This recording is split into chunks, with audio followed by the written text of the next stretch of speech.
Hello and welcome back to another episode of the Help Is Here podcast, brought to you by the Compulsion Academy. Today I'm going to be talking about taking very, very cold ice baths and changing addicted neural pathways.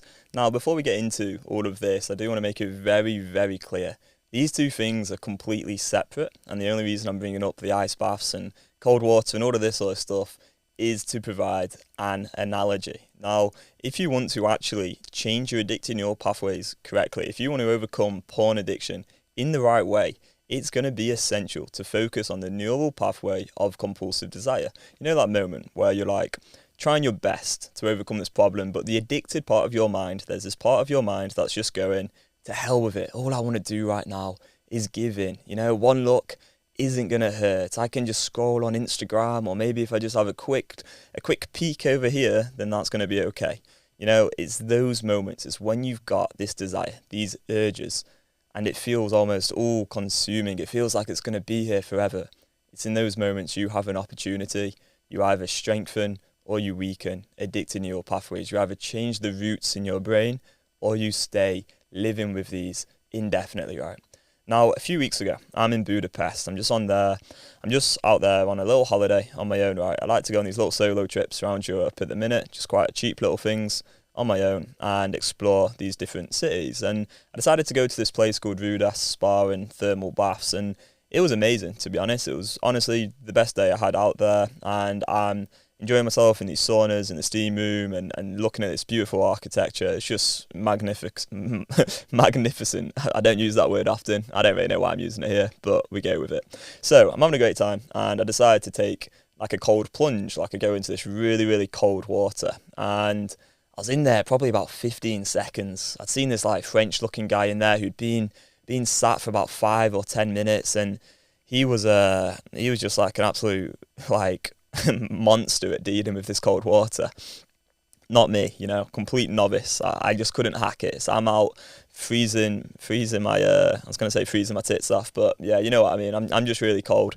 So I get out and I take a shower, get back in the sauna, enjoy the lovely comfort of the warm sauna, right? Now, I come back to England, and that weekend, literally straight after being in Budapest for a few days, I was like, right, let me get to another sauna. I love this stuff now. And I also quite enjoyed the cold water a little bit. So we go off to this place called Fix in Manchester on Newton Street. And it's actually the biggest sauna in the UK. Fantastic, right? So I take my girlfriend with me and we have a really nice time there. And I decided to be a little bit better, you know, sort of a bit more daring when it came to the cold water. I sit in there for a little bit longer. Obviously, my girlfriend's there, so that natural impulse to impress came along as well. So I'm sitting in there for a little bit of time, maybe a good 3-4 minutes, not that long. As I say, I'm a novice. I'm sure there'll be listeners who are far superior to me when it comes to withstanding the discomfort of being in cold water. But yeah, I'm in there a bit longer, right? And then last weekend, I'm like, you know what? I actually really want to go to a sauna again. So like the third time in probably 4 weeks or something like that. I'm like, okay, let's give it a go. So we go to a place called Contrast here in Manchester again. And yeah, it was pretty good. Probably not my favourite one, but they had some really cold water as well. And they had a few different baths that you could go in. So I go in them. And to be honest with you, this time I was really, really pretty decent actually at withstanding this cold, like far, far better than I was back in Budapest like 3 or 4 weeks ago. I think I just got used to that discomfort. I just knew, yes, this is temporary. It's going to feel uncomfortable, but that's all right with me. You know, I can deal with that.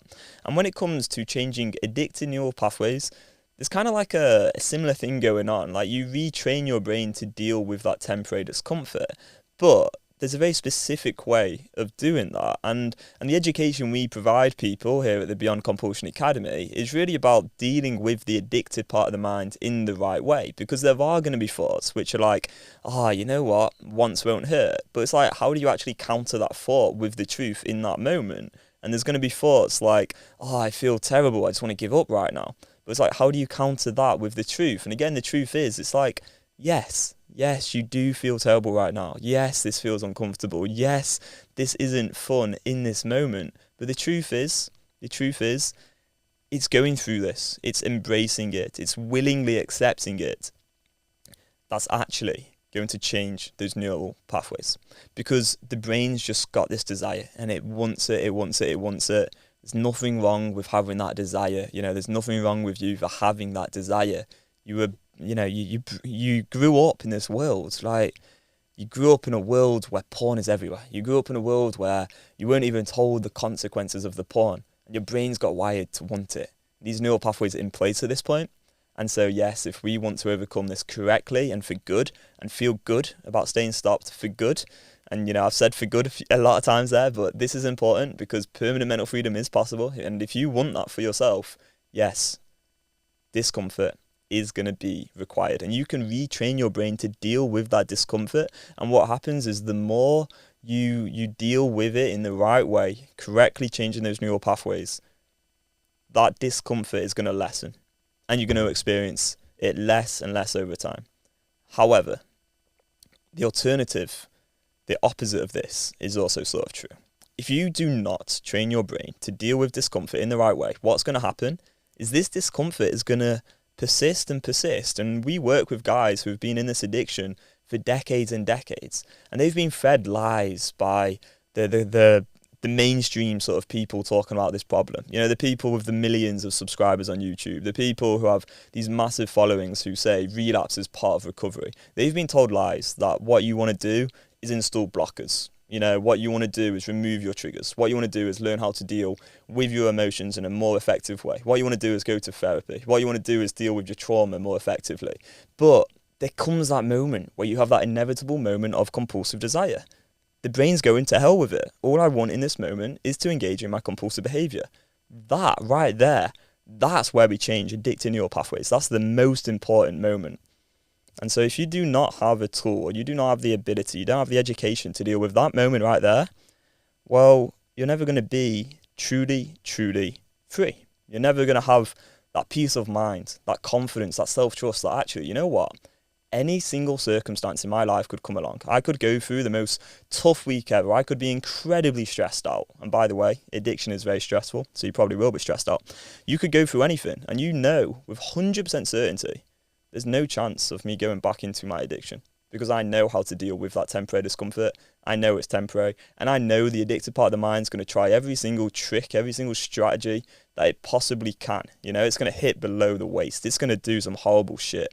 It's going to get you spinning into different directions, feeling helpless, feeling like you don't have a choice, feeling deprived. It's going to try all these different things on you. But you know what? You do have the ability to deal with that, and you can handle anything it throws at you. Now, with our clients, we obviously use a very specific 5-fact script, and it takes a lot of training to even understand how to use that 5-fact script, like to actually understand every single fact within that piece of paper, like that A4 template that you get. There's a lot of training to be had. That's why this isn't some little hack. It's not like some self-improvement program that we teach. We're not going to teach you how to meditate or improve your life in all these different random ways. We teach people very directly, how do you actually deal with that moment? How do you deal with the inevitable moment of compulsive desire? And it's in dealing with that moment and retraining the brain and rewiring the brain that you actually get to the other side and get to essentially where I'm at and where plenty of our clients are at, which is where you just have 100% trust. You know how to deal with that moment, and therefore you don't need to have all these different weird conditions, restrictions in your life where you're spinning around in circles trying to deal with this problem, with all the self-improvement or all the, bullshit about relapse being part of recovery and learning from every single relapse and all this sort of stuff. It's just, you either deal with that compulsive desire correctly or you don't. That's the main thing. And I wanted to make this video a little bit about, the cold water and stuff, just to suggest that, okay, the main thing we want to do is actually train the brain to deal with that discomfort in the right way. And we have to be incredibly assertive with the addicted part of the mind. Otherwise, it will bully us. I got bullied by it for 9 years. And the path out of this isn't by avoiding the desire. It's by facing it head on and dealing with it so we can actually get into the neural pathway of compulsive desire and change it. Imagine you wanted to get better at withstanding the discomfort of being in cold water. Would you read loads of books on it? Would you go to therapy and talk about it? Or would you dive into the water and actually start to deal with that discomfort so you can experience it for yourself. All right. Thanks a lot for watching this. Hopefully it helps. If you want to get started on learning a bit more about the Beyond Compulsion method, I'll leave a link to some free training in the description. And we'll see you in the next one. Cheers. Bye-bye.